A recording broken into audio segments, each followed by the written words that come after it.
específicamente en Ezequiel 9, verso 4, que dice: Yahvé le dijo, recorre la ciudad de Jerusalén y marca una cruz en la frente a los hombres que gimen y lloran por todas las abominaciones que se cometen en ella. Pará, que me levanto y me voy. No, pará. Esto fuera de broma. Pará.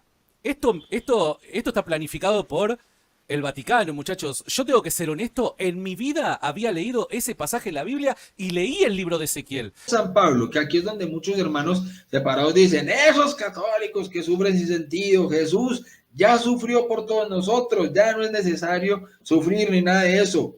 Dijo San Pablo, Colosenses 1:24, completo en mi cuerpo lo que falta a la tribulación de Cristo en favor de su cuerpo que es la iglesia. Lo dijo San Pablo.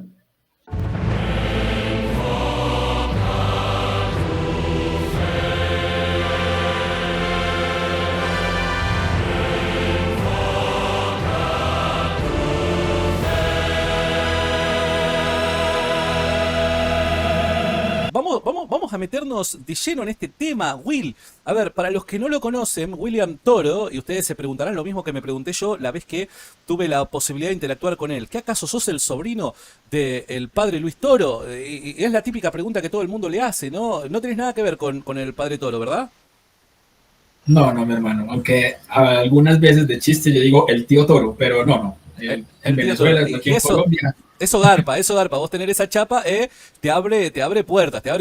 Bueno, Will trabaja en apologética. Él tiene principalmente un canal de YouTube donde comparte contenido, entrevistas, hace respuestas y demás, llamado Enfoca tu Fe, ¿verdad, Will? Sí, mi hermano, Enfoca tu Fe. Bien. Un pequeño espacio donde tratamos precisamente de eso, de enfocar nuestra fe cristiana y católica de la mejor manera. Fantástico. Así que tienen que ir, pegarle una suscribida a su canal y regresar. Hoy vamos a tratar el tema de... tantos temas vamos a tratar, tengo en mente. A ver, el tema de la ceniza, que lo veo ahí a Will con la ceniza y le quiero preguntar ya mismo por qué se presenta en una entrevista con la ceniza en la frente. Pero pará. Quiero preguntarle eso, quiero preguntarle respecto a la penitencia, quiero preguntarle también respecto al origen. Esto también tiene base bíblica, tiene fundamento bíblico. Tengo tantas preguntas para hacerle y vamos a arrancar. ¿Qué te parece, Will? ¿Arrancamos? Perfecto, mi hermano, arranquemos. Bien. Pero como Dios es un Dios de orden, creo que lo más importante es arrancar en orden, para que obviamente se pueda entender. Obvio, pero pará, porque Dios es un Dios de orden, lo sé, pero yo soy un gordito inquieto y curioso y necesito hacerte una pregunta primero. ¿Cuál es la razón por la que te presentás a una entrevista, a una charla, a un stream, con la ceniza en la frente? ¿Por qué? Porque alguno podría considerar esto como hasta de mala educación. Che, ¿no te lavaste la cara por lo menos para asistir a la entrevista? ¿Por qué razón te presentás con ceniza en la frente en esta entrevista, Will? Hermano, porque la cruz para nosotros los cristianos es poder de Dios. Y porque yo, como pecador, soy un orgulloso católico. Entonces, de eso se trata también para nosotros los católicos en el mundo entero el miércoles de ceniza. Un momento en el que nosotros entramos en una línea donde nos vamos a reconocer precisamente como pecadores y vamos a tratar de limpiarnos. Y como bien obviamente en el Antiguo Testamento se puede ver, y ahorita lo vamos a obviamente pues a aclarar, la ceniza para el Antiguo Testamento significaba eso, penitencia, dolor de los pecados. Ok. A ver, pará. Yo entiendo toda la explicación que me acabas de dar y demás, pero vos de alguna manera decís que esta práctica halla su fundamento también en las Escrituras. ¿En las Escrituras podemos hallar algo de esto que vos y tantos católicos el día de hoy están practicando? Completamente, mi hermano. Entonces, si querés, empezamos por ahí, por la Biblia. Vamos a arrancar por la Biblia. ¿Por qué? Porque la gente muchas veces exige Biblia. Dice, loco, a mí demostrame que el planeta es redondo con la Biblia. Viste que hay gente que todo le tenés que demostrar con la Biblia, ¿no? Entonces, demostrame que E es igual a MC2 mediante el libro de... No, pará, crack. Pero en esta oportunidad sí es apropiado ir a la Biblia. Así que, ¿qué te parece si vamos a la Biblia? Vos decís que hay textos bíblicos que podrían de alguna manera justificar esta práctica? Claro que sí, mi hermano, y vamos directo a ello. A ver. Entonces, ¿por qué realmente nosotros nos hacemos una cruz en la frente? Bueno, primero que todo, como bien lo decía, obviamente la cruz para nosotros es el recuerdo del sacrificio de redención de nuestro Señor Jesucristo. Pero también esto nos recuerda un pasaje que está específicamente en Ezequiel 9, verso 4, que dice: Yahvé le dijo, recorre la ciudad de Jerusalén y marca una cruz en la frente a los hombres que gimen y lloran por todas las abominaciones que se cometen en ella. Pará, que me levanto y me voy. No, pará. Esto fuera de broma. Pará. Esto está planificado por el Vaticano, muchachos. Yo tengo que ser honesto, en mi vida había leído ese pasaje en la Biblia y leí el libro de Ezequiel. Lo he leído 2 o 3 veces. Yo no encontré en mi vida ese pasaje, nunca lo leí. O sea, me estoy desayunando ese pasaje, muchachos. Decime la verdad que esto es un plan de los Illuminatis junto con el Vaticano, que de alguna manera hackearon todas las Biblias online y agregaron ese pasaje en la escritura. No, ahora, si fuera de broma, Primero, nunca había hallado ese pasaje en la Biblia.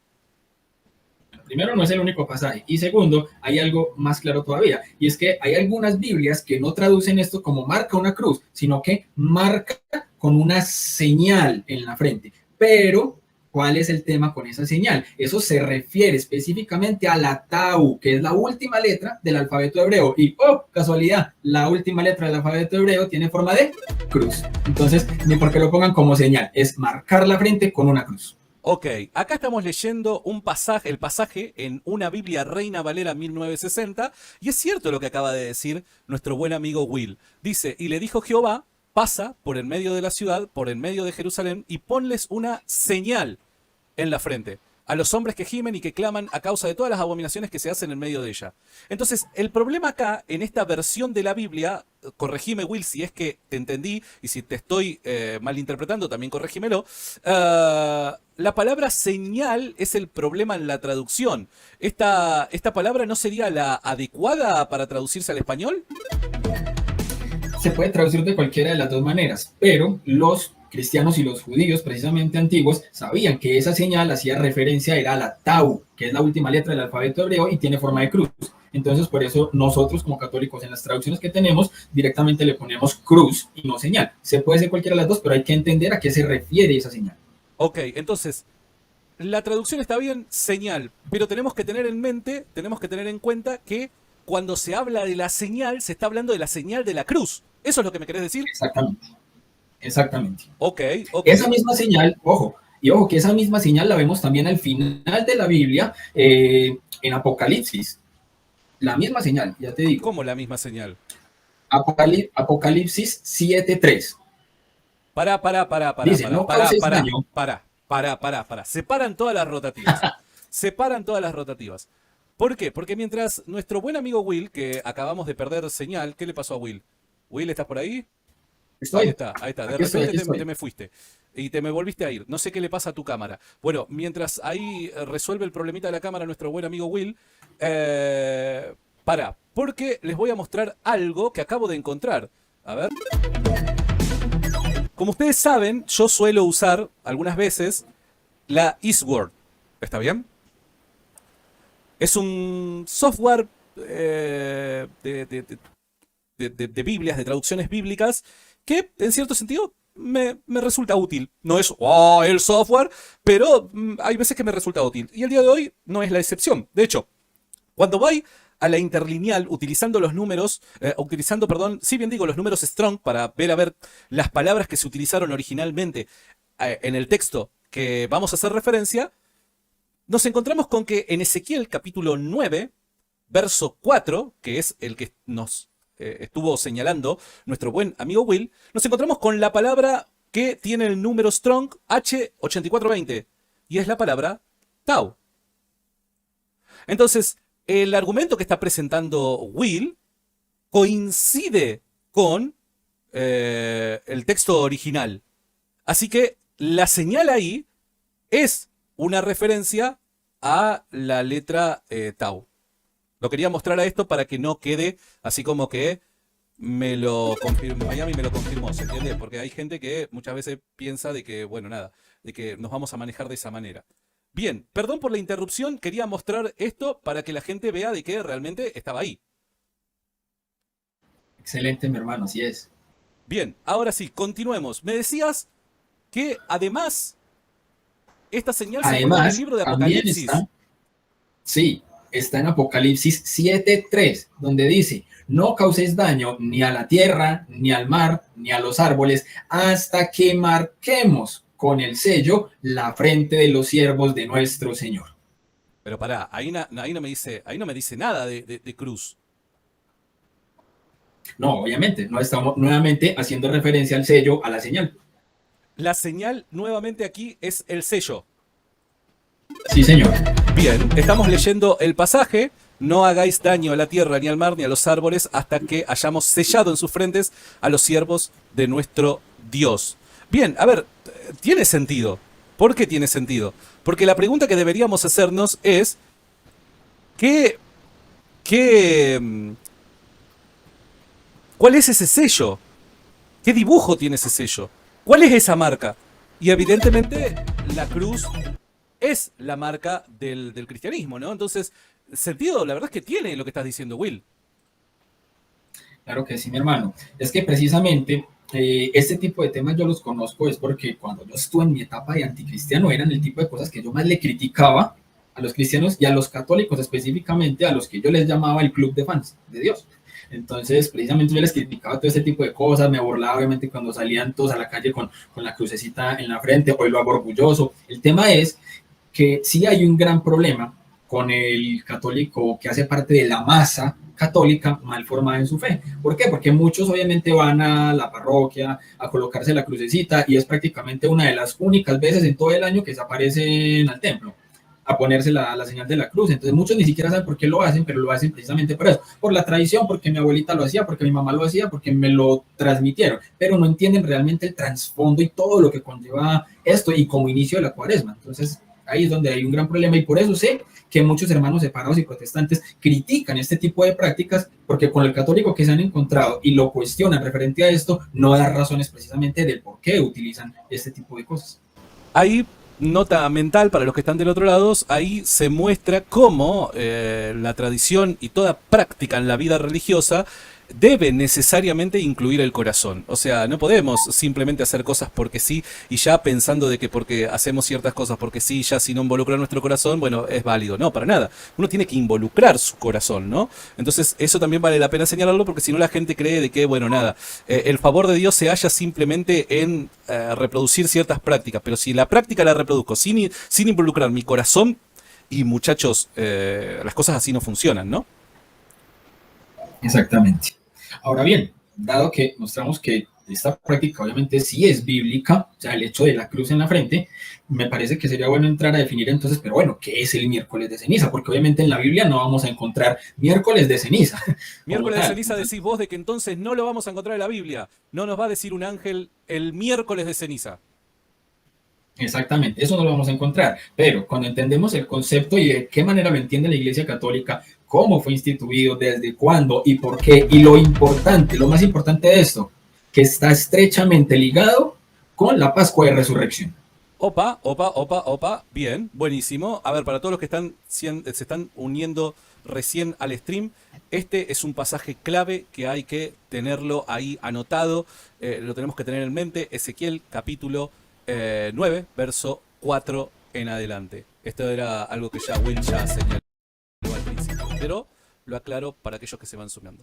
Bien, entonces, hemos visto que es una práctica bíblica y que por ende no tendría que existir algún problema en reproducirla. Bien, ¿qué conexión tiene esta práctica con Cristo, con la crucifixión, resurrección? ¿Cuál es esa conexión? Listo, muy bien. Entonces aquí entramos precisamente a definir qué es el miércoles de ceniza. Y el miércoles de ceniza es un sacramental.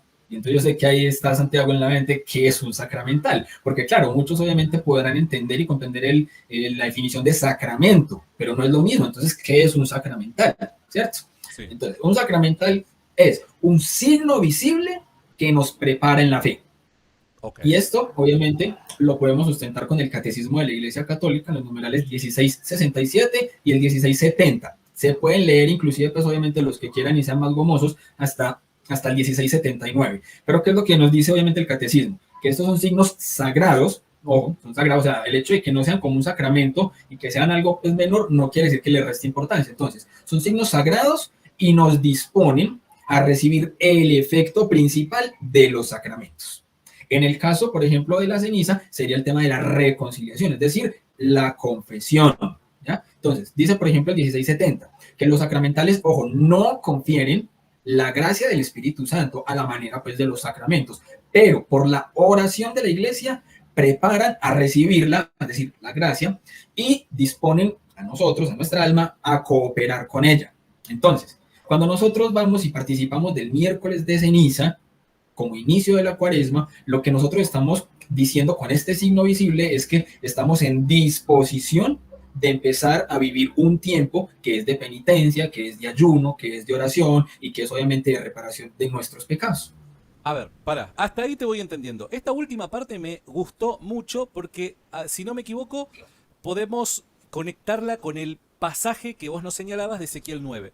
Me decís que, entonces, el miércoles de ceniza inaugura el tiempo de cuaresma donde el cristiano predispone su corazón para el perdón de pecados, arrepentimiento, etcétera, etcétera. O sea, este tiempo de cuaresma es la preparación del cristiano para lo que luego va a ser celebrado en la Pascua. ¿Estoy interpretándote correctamente? Completamente, precisamente, este día, el miércoles de ceniza, todos los católicos recibimos un llamado al arrepentimiento. ¿Con qué palabras? Más Biblia, con las palabras de Marcos 1:15, que es lo que se menciona en el momento en el que nos imponen la cruz en la frente. Perfecto, pero pará, ¿por qué? Porque lo que estás diciendo, regresamos a Ezequiel 9:4, me parece que está fuertemente vinculado.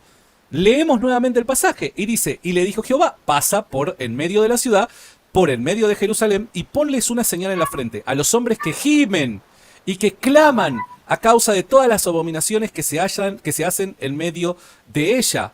Ahí parece presuponer que Dios está exigiendo un clamor por parte de su pueblo que está íntimamente vinculado con el pecado, ¿no? Y el arrepentimiento, etc. Así que todo el corazón de la cuaresma, el corazón, el espíritu de este pasaje parece coincidir, está todo en armonía. Lo que se le exige al cristiano, como así también la esencia del pasaje que acabamos de leer, ¿no? Está todo en armonía.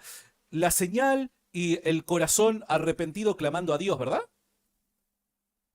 Exactamente, a eso iba, que precisamente por eso las palabras que se mencionan cuando nos imponen la cruz, el sacramental en la frente, son las palabras de San Marcos 1:15, arrepiéntete y cree en el Evangelio, a lo que como católicos en ese momento contestamos, amén.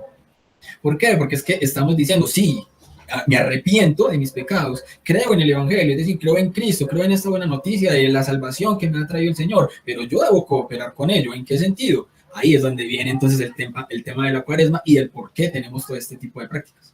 Ok, fantástico. Vamos bien entonces, vamos bien. Me decías, para meternos de lleno en el destino de este viaje de 40 días. ¿Qué es la cuaresma? Vamos a meternos de ahí de lleno. Ok. Bueno, que yo igual te iba a explicar también históricamente de dónde salió el miércoles de ceniza y cuándo empezó. Ahí vamos después al origen. El tema de la cuaresma, ¿qué es? Eso, mi hermano. Entonces, obviamente, ¿cuál es el tema de la cuaresma como tal? Son, como su nombre lo dice, obviamente 40 días, ¿ya? 40 días en el que nosotros, de la misma manera que el pueblo judío en muchas ocasiones hizo, entramos en un tiempo de penitencia, ayuno y oración. Entonces, hay varias citas que precisamente obviamente nos dan a entender esto. Y la primordial, y que incluso se lee en la Eucaristía del día de hoy, miércoles de ceniza, es los 40 días que Jesús estuvo en el desierto, que obviamente es Marcos 4 del 1 al 11, Mateo 4 del 1 al 11, donde permaneció ¿dónde? En ayuno, en oración, enfrentando las tentaciones del enemigo.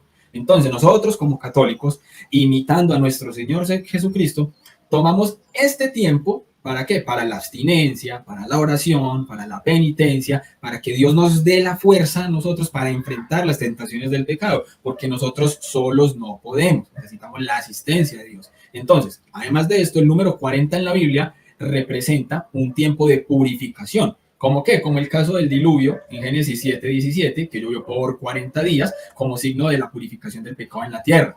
Entonces, ¿es bíblica la cuaresma? Hombre, bueno, la Biblia no nos va a hablar de cuaresma como un mandamiento, pero son muchos los ejemplos en la Biblia que nos hablan de un tiempo para la purificación de ayuno y penitencia. Está Éxodo 34:28. Moisés estuvo en el Sinaí con Dios por espacio de 40 días, 40 noches, sin comer pan ni beber agua. Deuteronomio 8:2.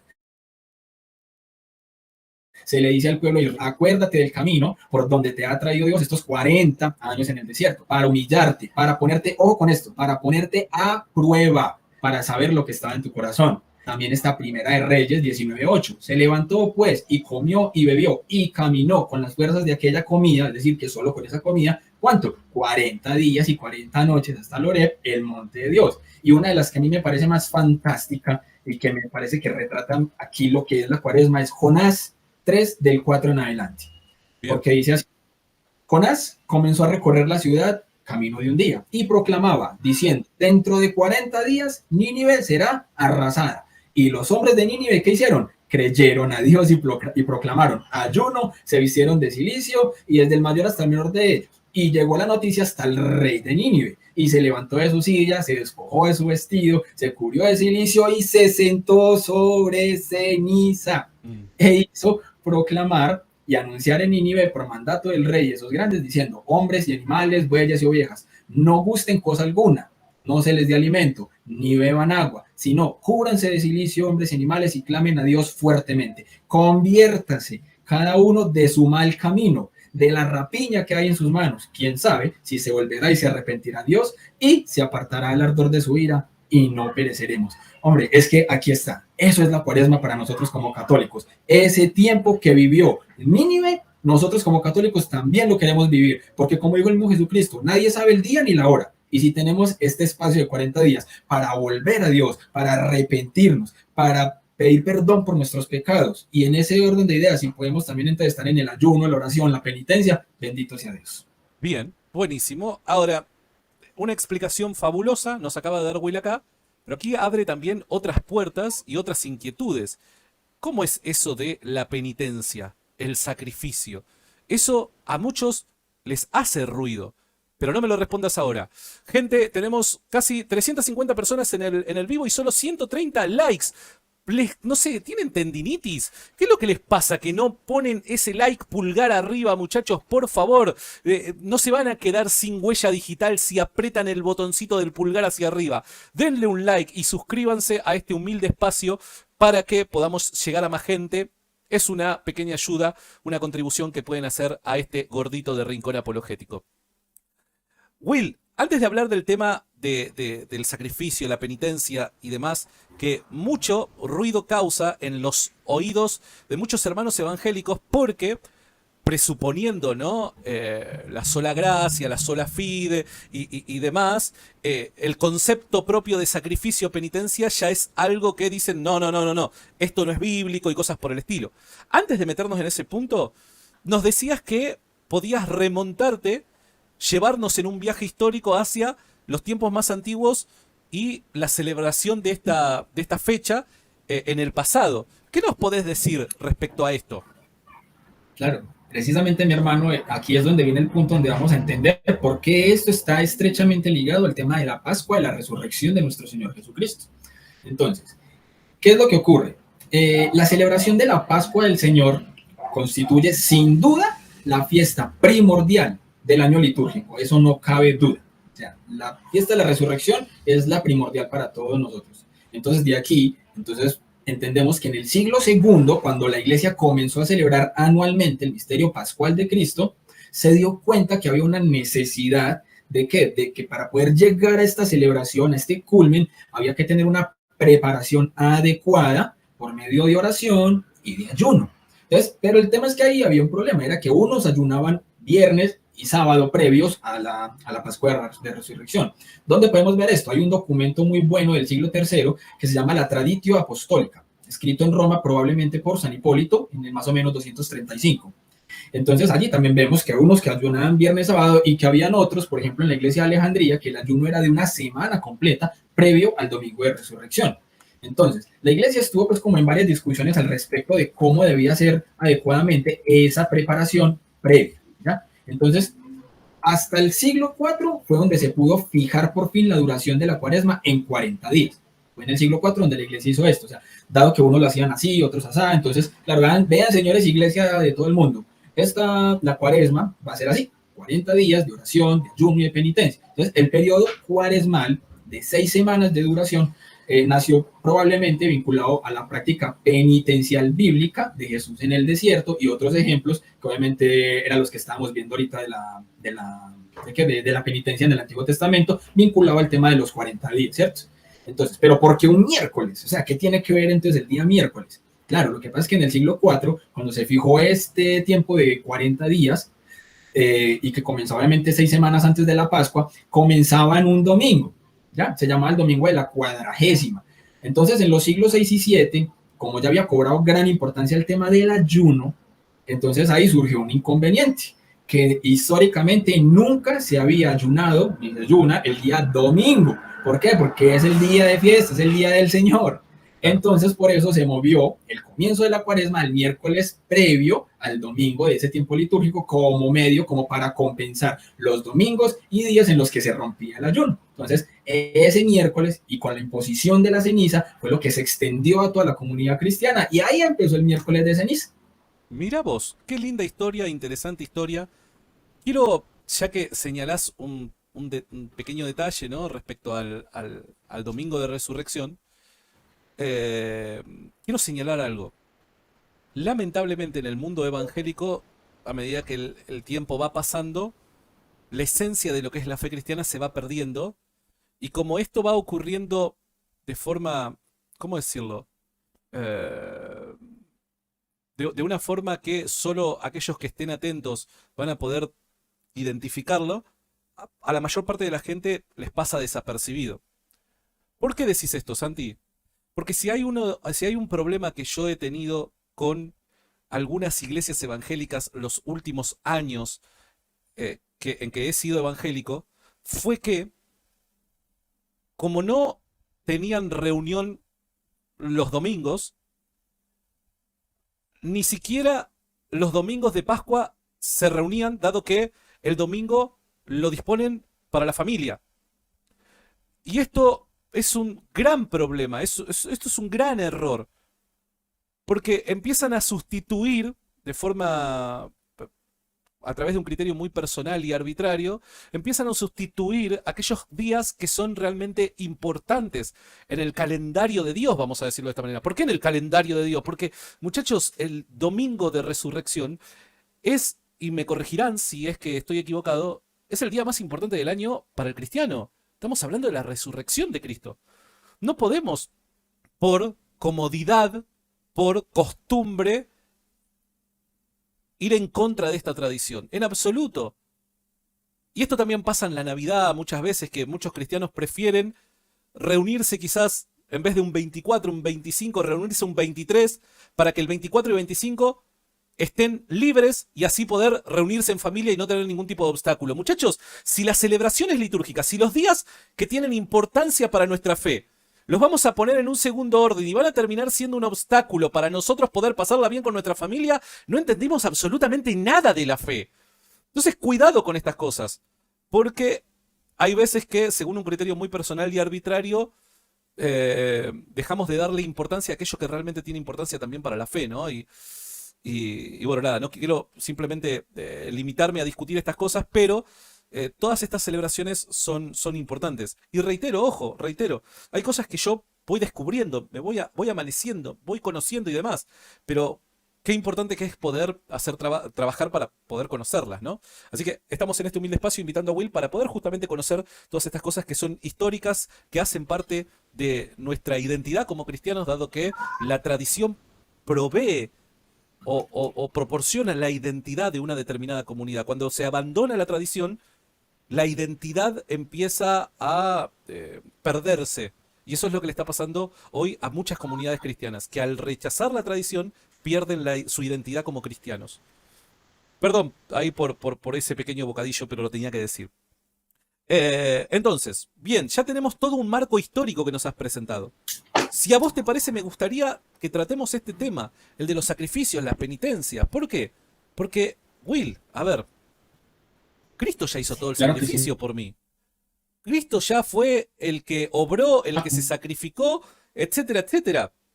¿Qué clase de sacrificio tengo que hacer yo? Mortificación. ¿Hola? Acá.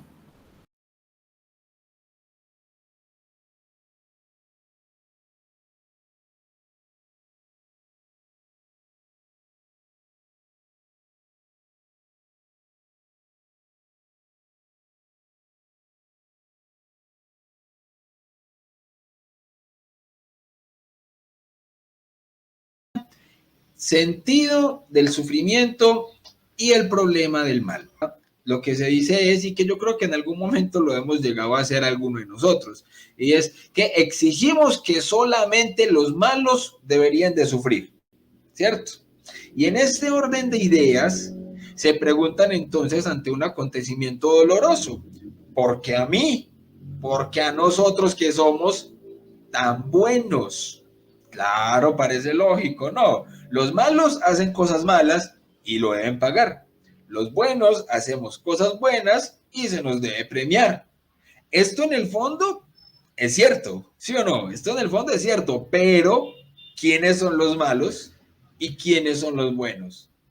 Porque estar tan seguro de que se está de un lado o del otro, me parece que es un poco apresurado, ¿sí o no? O sea, el hecho de señalar a los demás como malos y a nosotros como buenos nos sitúa en un plano del todo subjetivo, donde uno mismo es el que establece la medida de la maldad de los demás, ¿cierto? A la vez que hace gala entonces de la propia bondad. Les propongo un ejercicio. Seguramente, si nos comparamos con los santos, quedamos del lado de los malos, de los que según esta lógica deberían de sufrir. ¿Sí o no, mis hermanos? Es así. Por eso, muchas veces, lo que tratamos de hacer es de compararnos con los que vienen pasos atrás de nosotros, o que sencillamente se equivocan o cometen pecados diferentes de los nuestros. Por eso señalamos los pecados que no son los nuestros, y muchas veces estamos acostumbrados, como últimamente hemos visto, a señalar los pecados públicos. ¿Por qué? Porque como los nuestros son privados, entonces esos no se hacen públicos y entonces yo me veo muy santo, ¿ya? Pero entonces, por ejemplo, hoy en día, el Papa se equivocó, hereje, blasfemo, lo que sea, entonces empezamos a señalar los pecados, las equivocaciones, los errores de los demás, pero no nos miramos al espejo, ¿cierto? Y entonces, estos sí deben pagar, estos sí deben de tener un juicio. Pero nosotros que somos tan buenos, no, pues ¿cómo? Y cuando me pasa alguna cosa negativa, algo malo, Dios, pero ¿por qué a mí? ¿Ya? Si yo soy tan bueno, si yo ya recé, si yo ya fui a misa, como si tuviéramos entonces que estar con un checklist y decirle a Jesús, vea, como ya cumplí, ya cumplí, ya cumplí, a ver lo que me debe a mí, como si Jesús nos debiera a nosotros cosas buenas todo el tiempo, porque nosotros somos demasiado buenos, cuando Jesús a nosotros ya nos dio todo. Se colgó de una cruz y nos entregó todo, su sangre completica, se entregó por nosotros. Jesús ya nos dio todo. Entonces, mis hermanos, la revelación cristiana tiene la respuesta más realista y esperanzadora a la pregunta sobre el sufrimiento. Cierto es que en el tema siempre se persistirá un poco en la sombra del misterio, pero iluminado a la luz de Cristo, recibe la suficiente claridad como para poderle dar un sentido. Y eso es lo que vamos a aprender en esta charla, y espero que el Señor, a través del Espíritu Santo y la Virgen María, me iluminen para poder brindarles como esa explicación y el entendimiento de el sentido del sufrimiento. ¿Por qué es que el sufrimiento a veces se puede convertir en algo bueno, porque es la misión de Dios también, convertir algo bueno en algo, perdón, convertir algo malo en algo bueno. Y eso lo hemos visto a través de los siglos, ¿sí o no? Entonces, lo primero que debemos saber es que el sufrimiento no hacía parte del plan de Dios. El sufrimiento no hacía parte del plan de Dios. Dios llama a nuestros primeros padres a un estado de felicidad pleno en el cumplimiento de su voluntad. ¿Ya? Dios llama a nuestros primeros padres a un estado de felicidad pleno en el cumplimiento de su voluntad. ¿Cómo qué? Como un padre amorosísimo quería y quiere lo mejor para su hijo, para sus hijos, ¿cierto? Sin embargo, como consecuencia de la caída de Adán y Eva, entra la muerte, salario del pecado. Esto lo podemos ver en Romanos 6:23. Y con la muerte, no solamente la muerte, sino que con esta también toda clase de sufrimientos, tanto físicos como morales. ¿Ya? A partir de ese momento, la mujer da a luz a sus hijos con dolor. Génesis 3:16. El hombre sufre al trabajar la tierra, que ahora produce espinas y abrojos. Génesis 3:17. Se introduce la envidia fratricida que hace que un hermano levante la mano contra otro. Génesis 4 del 1 al 16. Ya sabemos cuál es esa historia, ¿sí o no? El hombre deja de hablar el lenguaje del amor, confundiéndose en la lengua del egoísmo. Génesis 11 del 1 al 9. Y en fin, la historia humana queda marcada por el sello del sufrimiento. Tales son las terribles consecuencias de la desobediencia al plan de Dios. Pero mis hermanos, cuidado, porque aquí ya alguno de pronto podrá estar entonces pensando, ¿sí ve? La venganza de Dios contra el hombre porque le desobedeció. No y no. Es simplemente la consecuencia lógica que tiene que pagar el hombre por alejarse de la casa del Padre. Esto lo podemos entender mejor leyendo, por ejemplo, la parábola del hijo pródigo. ¿En dónde está esto? Para el que la quiera leer luego y profundizar. Lucas capítulo 15, versículos del 11 al 32. Parábola del hijo pródigo. Entonces, por poner un ejemplo práctico, si una persona se muere de frío por alejarse de la hoguera, no se puede acusar al fuego de no haberle calentado. Asimismo es que el hombre, cuando se aleja de Dios, que es la suma bondad, es la suma verdad y es todo lo bueno y verdadero, se aleja de él, entonces la consecuencia lógica de alejarse de Dios es esta. Es el sufrimiento, es el dolor, ¿ya? El pecado tiene este tipo de consecuencias. Entonces, por eso es que podemos colocar ese ejemplo del hijo pródigo, que como bien sabemos, en el momento en el que se aleja de la casa del padre, cree estar disfrutando de la vida, pero en un momento comienza a ver las consecuencias, el sufrimiento, el dolor, ¿ya? Causa y efecto, y regresa a la casa del padre. Entonces, para los que quieran nuevamente, como les dije, profundizar, Lucas 15 del 11 al 32. También entonces, siguiendo a San Pablo, la iglesia ha enseñado siempre que la inmensa miseria que oprime a los hombres y su inclinación al mal y a la muerte no son comprensibles sin su conexión con el pecado de Adán y con el hecho de que nos ha transmitido un pecado con que todos nacemos afectados y que es muerte del alma. Y esto lo podemos corroborar, mis hermanos, en el Catecismo de la Iglesia Católica numeral 403. ¿Listo? Catecismo numeral 403. Recordemos que no es que, es la opinión de William, es la opinión de X, es la opinión de tal otro invitado, es la opinión de la esposita de Will. No, aquí no es de las charlas de la opinología. Aquí hablamos con Biblia, aquí hablamos con magisterio, aquí hablamos con tradición. ¿Sí o no? Que son nuestras columnas de la Santa Iglesia Católica. Biblia, tradición y magisterio. Para que entonces, no diga, es que se está inventando eso. No. Catecismo 403. ¿Listo? Pero entonces ahí nos surge otra pregunta. Si Cristo ya nos redimió muriendo en la cruz y pagó por nuestros pecados, ¿por qué seguimos sufriendo? ¿Han escuchado alguna vez esta pregunta? ¿Se las han hecho alguna vez o ustedes mismos se han formulado esa pregunta? Si Cristo ya nos redimió, si Cristo ya murió en la cruz y pagó por nuestros pecados, ¿por qué seguimos sufriendo? Ojo, porque aunque Cristo nos redimió, seguimos padeciendo las consecuencias del pecado original, ¿ya?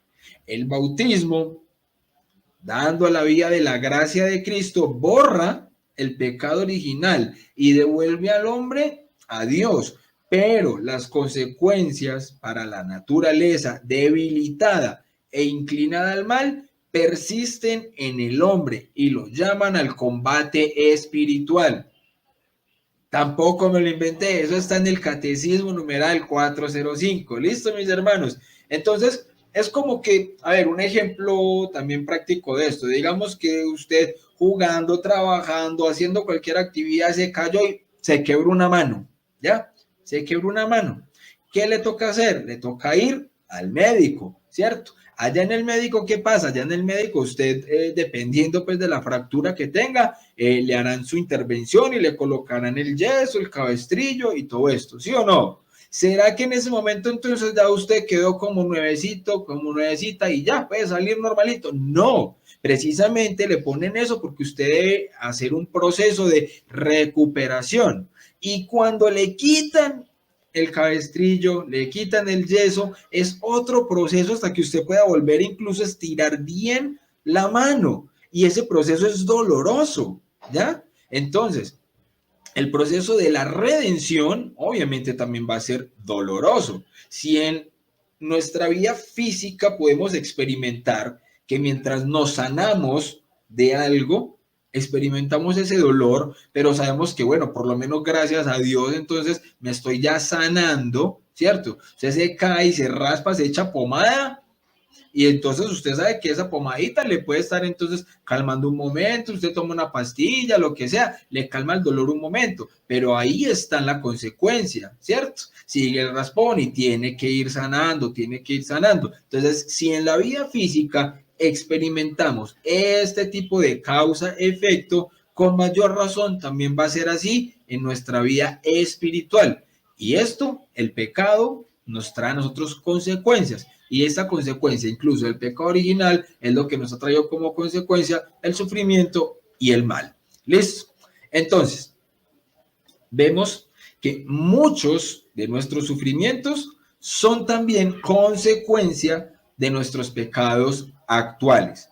Es decir, aquellos que cometemos abusando de nuestra libertad. ¿Listo? Pensemos un instante en la cantidad enorme de sufrimientos que nos evitaríamos si no pecáramos.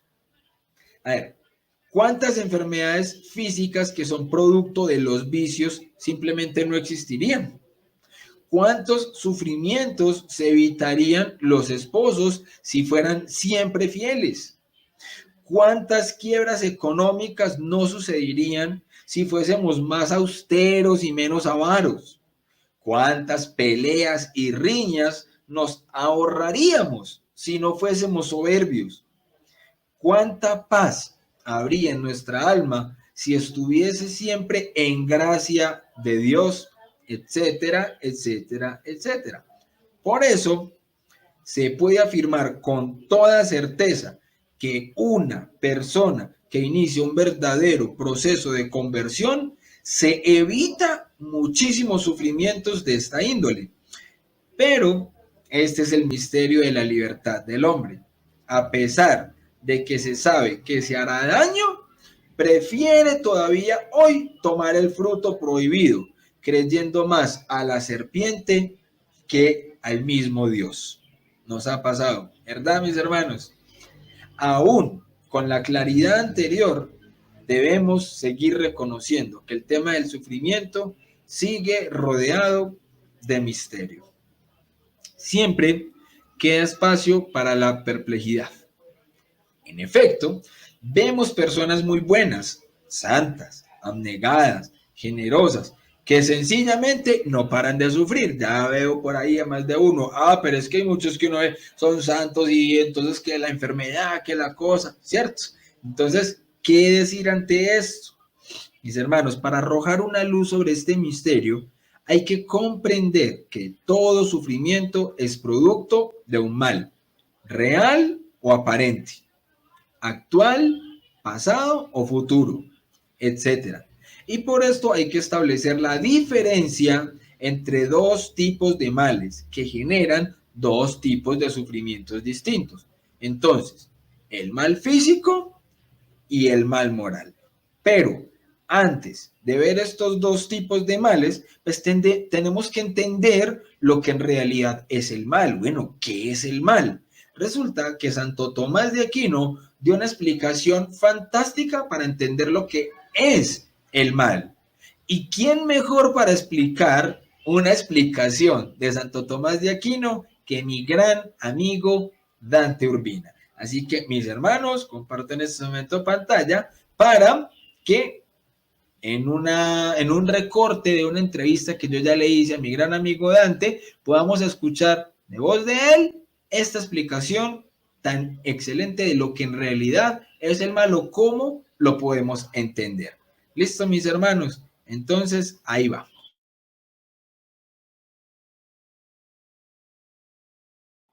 A analizar el principal problema filosófico que me obsesionaba, el problema del mal. El punto de quiebre que llevó en mi lectura de Santo Tomás de Aquino a que yo diga, este tipo tiene la razón, es cuando Santo Tomás me dio una solución al problema del mal mucho más razonable, sólida, profunda y consistente que todas las cosmovisiones que yo había visto. Y la clave de la solución tomista al problema del mal, entendido sobre todo en términos metafísicos, quiero que se entienda esto, no meramente de, ¿por qué sufrí? ¿Por qué me dejó la enamorada? O cosas así, ¿no? Sino es metafísicamente. Es que el mal se corresponde con la ausencia del ser. O sea, hay una identificación en la filosofía tomista entre el trascendental del bien y el trascendental del ser, el bien y el ser. Todo ser, en tanto ser, es bueno.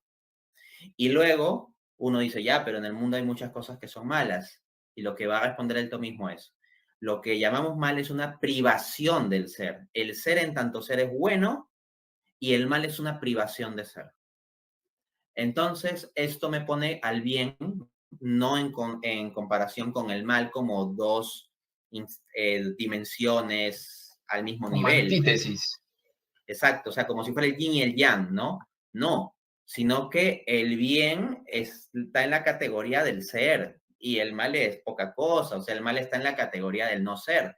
O sea, metafísicamente, ontológicamente, el bien es la cosa sólida y el mal es lo difuso, lo que tiene falta de solidez o la grieta en las cosas, etcétera, ¿no? Como privación del ser. Y luego Dios entendido como sumo bien.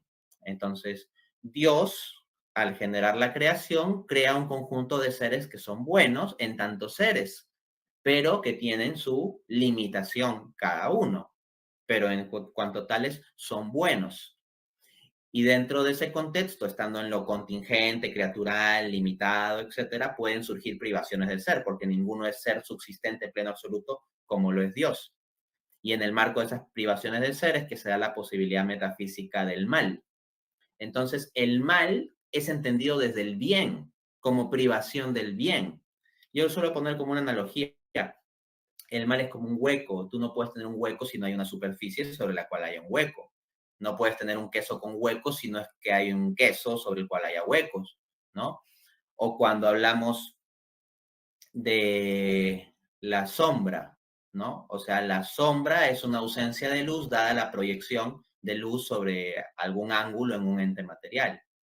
Entonces era un poquito la idea como que Dios es como el sol, que irradia solo luz, y que las criaturas finitas son como un árbol en el que cae la luz, entonces lo que cae es propiamente luz, no, el sol no arroja sombra, el sol arroja solo luz, pero por la característica creatural o contingente, pues puede haber cierta limitación o privación en la criatura, ¿no?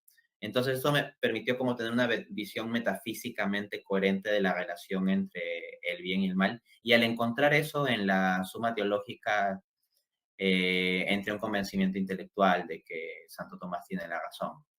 Y comencé a investigar ya temas más específicamente de la fe católica, ¿no? O sea, ya no meramente la cuestión teísta o del teísmo metafísico, sino ya específicamente asuntos de doctrinas particulares.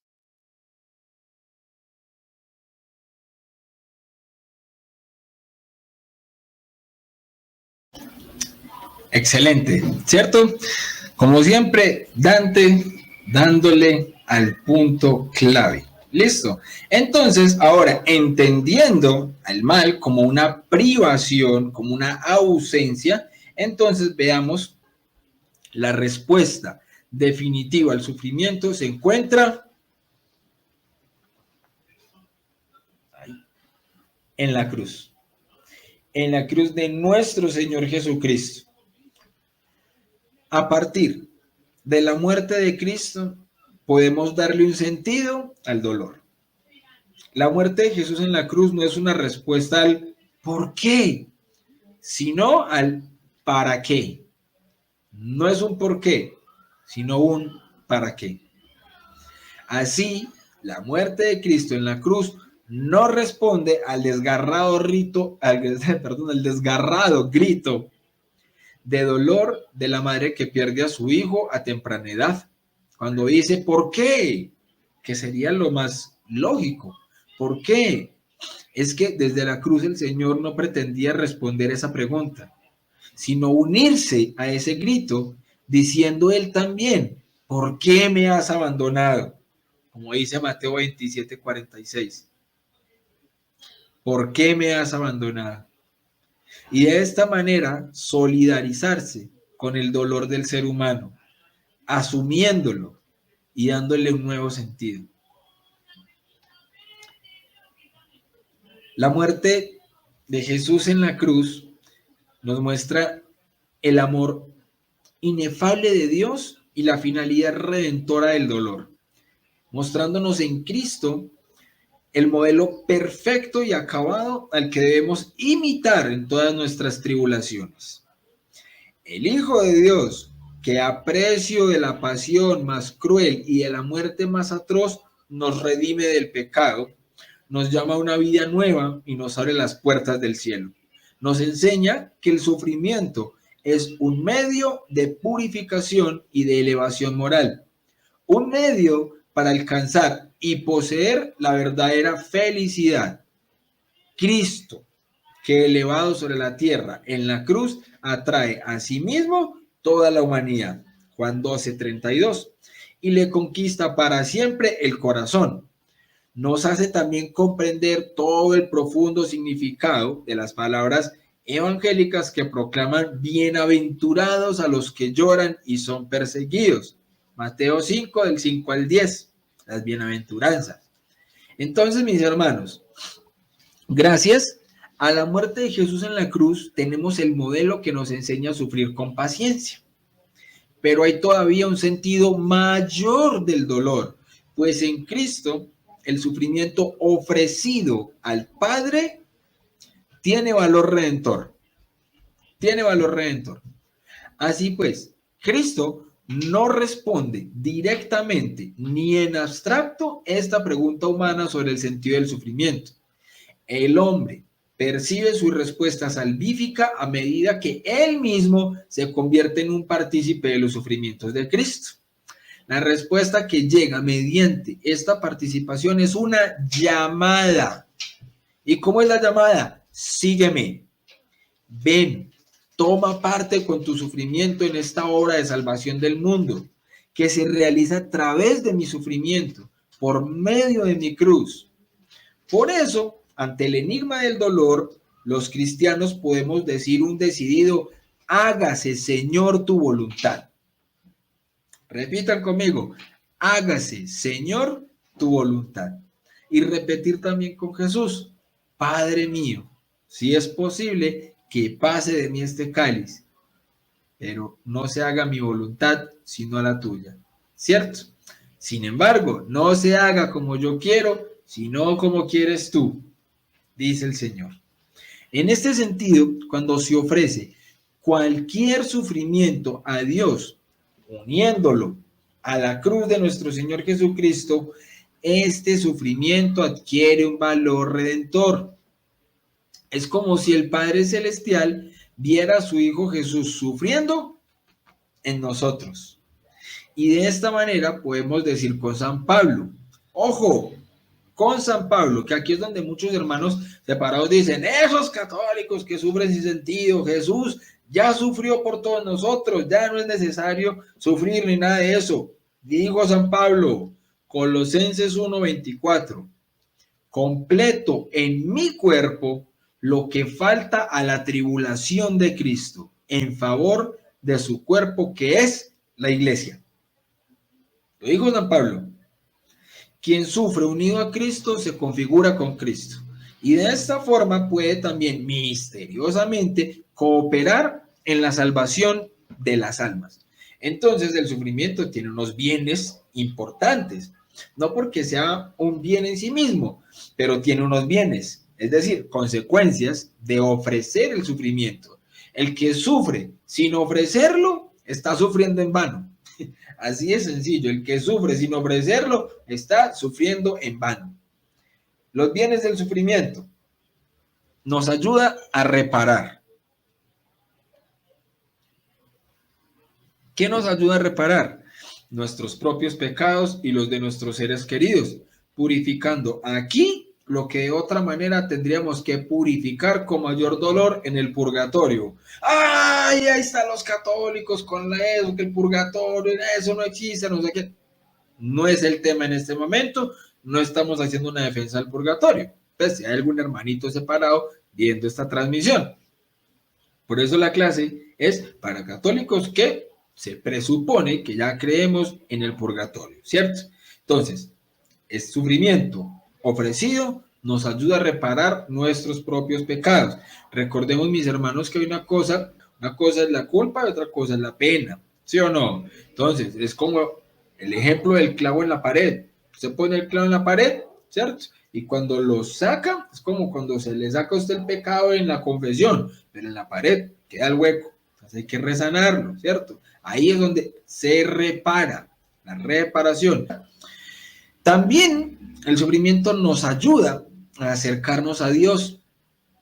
Es experiencia común de muchas personas que fue precisamente un gran dolor en la vida el que les llevó a buscar a Dios e iniciar un proceso serio de conversión. El dolor nos hace experimentar la necesidad que tenemos del Señor. Hay personas que tienen a Dios como el Dios bombero, únicamente buscan de Dios para apagar incendios, pero es solamente cuando llega un dolor tan profundo que o se alejan definitivamente de Dios porque le echan la culpa a Él, o se acercan definitivamente al Señor, ¿ya? Y empiezan un proceso serio de conversión. Entonces el sufrimiento también nos puede ayudar a acercarnos a Dios. Nos desprende también de las cosas de la tierra. Nos hace experimentar con mucha fuerza que la tierra es un destierro. Entonces nos hace anhelar el cielo, nuestra patria definitiva. ¿Qué más? Nos enseña la humildad. O sea, el sufrimiento doblega nuestro orgullo, que nos hacía creer que teníamos todo bajo control. Nos hace levantar nuestros ojos a Dios suplicando su ayuda. También nos enseña la misericordia de Dios, que siempre viene en ayuda del que le invoca. Dice el Salmo 51:19, un corazón quebrantado y humillado, tú no lo desprecias. ¿Listo? ¿Qué más nos puede brindar un sufrimiento ofrecido? Nos enseña a ejercer la misericordia. En muchas ocasiones, solamente el que padece, compadece. ¿ya? Solo el que padece, compadece. Somos así capaces de ponernos en los zapatos del otro, del que sufre. Así, el que ha experimentado qué es sufrir, no dejará de aliviar el dolor de los demás en la medida de sus posibilidades. Entonces, también el sufrimiento nos hace conscientes y nos hace imitar a nuestro Señor en la misericordia. Y esto también fortalece nuestra voluntad. El sufrimiento ha sido el maestro innumerable cantidad de veces de grandes hombres que forjaron precisamente a través de él, del sufrimiento, una voluntad firme, inquebrantable, que no se deja vencer por las adversidades, sino que las enfrenta con valentía. Ahí la diferencia. En el cristianismo nosotros enfrentamos las adversidades con valentía. En otras cosmovisiones se nos invita a huir del dolor, a huir del sufrimiento. Entonces, también el sufrimiento purifica y prueba el verdadero amor. Purifica y prueba el verdadero amor. Muchos siguieron al Señor mientras hacía milagros y predicaba, ¿sí o no? Pero pocos permanecieron con él al pie de la cruz. Esa es la hora de la prueba, la que manifiesta y purifica el amor a Dios y a nuestro prójimo, haciéndolo superar la fase meramente sentimental. Les recuerdo, por ejemplo, cuando Jesús tuvo el momento de la transfiguración. Esto está en Marcos 9, del 5 en adelante, ¿cierto? Marcos 9. La transfiguración. Cuando termina la transfiguración, ¿qué fue lo que Pedro le dijo al Señor? Qué bien se siente estar aquí. Hagamos una choza, ¿cierto? Entonces, ¿quiénes estaban ahí? Jesús subió con Pedro, con Juan y con Santiago, ¿ya? En el momento de la transfiguración. De la transfiguración, Pedro se quería quedar con el Señor allí, ¿cierto? En el momento de la gloria, de la iluminación, pero en el momento en el que Jesús llega y les dice que ya iban a empezar a bajar porque tenía que ir a sufrir, porque tenía que ir a padecer, Pedro llega y le dice, no, Señor, eso no te puede pasar a ti, ¿cierto? ¿Por qué? Porque no estamos muchas veces preparados para asumir el momento de la prueba, asumir el momento del sufrimiento. En el momento de la bendición, en el momento de la iluminación, claro, qué belleza, qué bendición, ahí todos somos súper cristianos, pero en el momento de la prueba, muchas veces se nos puede olvidar. En el momento en el que capturaron a Jesús, ¿qué pasó? Todos salieron corriendo, ¿cierto? Hasta Pedro. De hecho, lo negó 3 veces, ¿cierto? ¿Quién fue el que se quedó allí al pie de la cruz junto a la Virgen María? Juan. Entonces, el sufrimiento nos asemeja a Jesús y María. Nos configura con Cristo y su madre de una manera perfectísima. Y la santidad no consiste en otra cosa que en esa configuración con Cristo, en imitarle a Él, en parecernos a Él. Entonces, estas que les acabo de mencionar, mis hermanos, sin ser exhaustivas, son las razones por las que la mortificación cristiana tiene tanto valor ante los ojos de Dios y logra tanto crecimiento en la vida espiritual, ¿ya? Entonces ahí más de uno podría preguntarse, y de hecho esta mañana un hermanito me preguntaba, entonces ¿por qué los católicos se autoflagelan? Los católicos que comienzan a darse golpes, latigazos y se mortifican de esa manera. ¿Eso está permitido? ¿Esto no está permitido? ¿Eso qué? ¿Será que es que nos tenemos que flagelar entonces todos? ¿Sí? ¿No? ¿Cuándo? ¿Cómo? ¿Por qué? ¿Sí o no? Mis hermanos, la autoflagelación es algo que sí se da en la iglesia, es permitido, de hecho, por la iglesia, y varios santos lo han hecho. ¿Cuál es el punto? El punto es la exageración. La exageración. Hay personas que uno ve dando un mal ejemplo porque se hacen unos flagelos impresionantes y esto no se ofrece. Muchas veces es para que me vean cómo me doy de duro y cómo estoy de llevado. Hay gente que en Semana Santa va y se hace crucificar de verdad, ¿ya? Alguno podría estar ofreciendo ese sufrimiento bien. ¿Por qué? Porque pues, yo no conozco la intención de cada persona, pero es muy difícil a veces poder entender esos hechos, esas acciones, sean bien vistas también por otras personas de puertas para afuera de la iglesia, ¿ya? ¿En qué sentido me refiero? Mis hermanos, nosotros tenemos un diario vivir lleno de mortificaciones que podemos tener y que podemos ofrecer, ¿ya? Cuando usted está haciendo una fila, ofrezca ese momento con paciencia. Ah, no, prefiero flagelarme que ofrecer el momento de la fila, ¿ya? Un buen ayuno ofrecido. No, no, prefiero flagelarme que aguantar un ratico de hambre. ¿Ya? Aguantarse una rabia. Uf, durísimo. Esa mortificación tiene más valor para Dios que usted rajarse la piel por completo. Por ejemplo, San Ignacio de Loyola, cuando estaba en la cueva, él se autoflagelaba, ¿ya? Para mortificar su piel. San Pablo mismo lo dice, hace un momento lo leímos, ¿ya? San Pablo también se autoflagelaba para completar el sufrimiento en su cuerpo que le faltaba al de Cristo.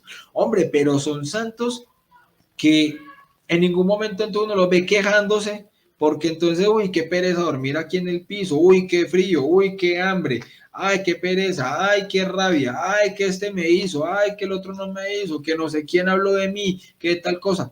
Ese tipo de cosas son las que nosotros tenemos que aprender a ofrecer en nuestro diario vivir. Cuando nosotros aprendamos a vivir y a convivir con nuestro diario, con las cosas del cotidiano, ahí sí, si nosotros vemos que ya estamos en un camino de santidad impresionante y que ya esas cosas para mí no significan un sufrir, para mí esas cosas no significan un sacrificio como tal, ahí es cuando los santos empiezan a flagelarse, porque ven que ya las cosas de la vida y el cotidiano no les generan un sacrificio, las hacen ya con tanto amor que en realidad no ven como que puedan estar ofreciendo algún tipo de sufrimiento, no están teniendo ninguna enfermedad, nada. Entonces llegan y empiezan como a flagelarse para sentir entonces algo de dolor y ofrecerle esto al Señor. Esto es permitido en la iglesia. El problema es cuando lo hacemos, pero entonces nos negamos a aceptar lo que sí el Señor nos está regalando en el día a día. Ay, que es que tengo que madrugar a trabajar y no me gusta madrugar. Ofrezca la madrugada, una levantada heroica, que sonó la primera alarma y ¡pum! Para arriba. Eso es ofrecer mortificaciones. Ah, que hoy está haciendo mucho frío y me voy a meter a la ducha con agua fría. ¡Bum! Que hoy voy a comer entonces de pronto sin sal. Hay mortificaciones que uno puede ir ofreciendo, chiquitas, pero las ofrecemos al Señor con amor y esto es muy bien visto para el Señor. Más que si entonces nos empezamos a golpear, pero no somos capaces de aceptar los sufrimientos de nuestro diario vivir cotidiano. ¿Ya? Entonces, mis hermanos, el dolor será vencido definitivamente. Concluyamos esta lección con unas bellas palabras del Catecismo de la Iglesia Católica que nos llenan de esperanza y fortaleza. Dice el Catecismo de la Iglesia Católica en el numeral 314: creemos firmemente que Dios es el Señor del mundo y de la historia, pero los caminos de su providencia nos son con frecuencia desconocidos.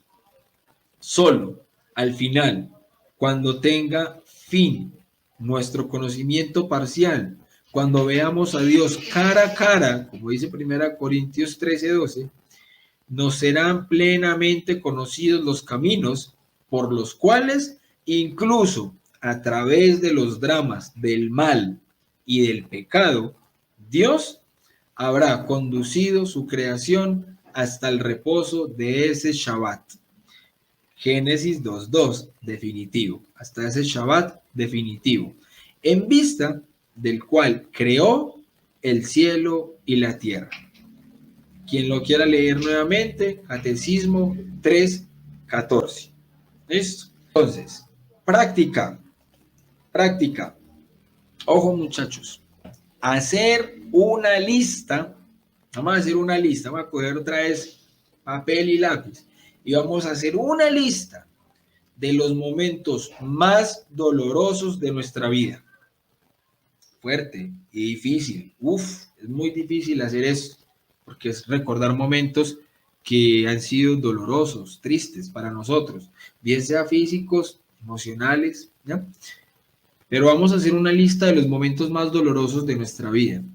¿Y qué vamos a hacer con esta lista? Vamos a ir al Santísimo y vamos a leérsela al Señor. Y vamos a entregarle todos y cada uno de estos momentos. Vamos a ponérselos al Señor a los pies de la cruz, cada uno de estos momentos.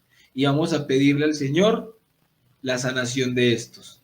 Que nos ayude a perdonar si tenemos que perdonar. Que nos ayude a sanar, a salir adelante de cada uno de estos momentos. Poniéndolos al pie de la cruz, ofreciéndoselos al Señor. ¿Listo? Pero entonces, reto, ver la película de Santa Josefina Vaquita. Hermanos, si hay una santa que le ha encontrado un sentido al sufrimiento, ha sido Santa Vaquita, que de hecho es la santa favorita de mi esposita. Aquí les dejo entonces el link para ver la película y también se los dejo en la descripción del video. El link es un link de Facebook. Sí, pero por ejemplo, mis hermanos, yo tampoco tengo Facebook, porque por aquí, por ejemplo, dice el hermano Adrián Rodríguez, ¿ya? Yo tampoco tengo Facebook, pero este link, cuando uno lo abre, le permite abrir una pantalla de Facebook. Vamos a ver si me permite aquí compartir pantalla y les muestro cómo sale, mis hermanos. Entonces, fíjense que a mí me pide acá, bueno, no tengo Facebook, no he iniciado sesión, ¿cierto? Dice, ver más en Facebook. No tengo necesidad de iniciar sesión. Lo que hago es que cierro de aquí, ¿cierto? Y fíjense que igual puedo estar acá para ver la película. Aquí me pide que active el parlantico del volumen. Lo activo y ya le puedo pausar. De aquí lo puedo colocar más grande. Entonces, sí me permite ver la película desde Facebook, así no lo tengamos. Entonces ahí les queda a mis hermanos para que lo puedan hacer. Seguramente el que lo quiera ver desde el celular, ahí sí no, porque van a necesitar entonces una aplicación. Si de pronto no lo puede ver desde ahí, entonces le invito a que trate de buscarla. Creo que en la página de gloria.tv, allí está. Busque de todas formas ahí en Google, de pronto en alguna otra página aparece. La película se llama Santa Vaquita, ¿sabes? Santa Josefina Vaquita, de cualquiera de las dos formas, la pueden buscar. Entonces, mis hermanos, me despido de ustedes como siempre, de la mano de mi gran amigo San Agustín, diciéndoles que nadie ama lo que no conoce. Que Dios los bendiga, la Virgen los acompañe, paz y bien.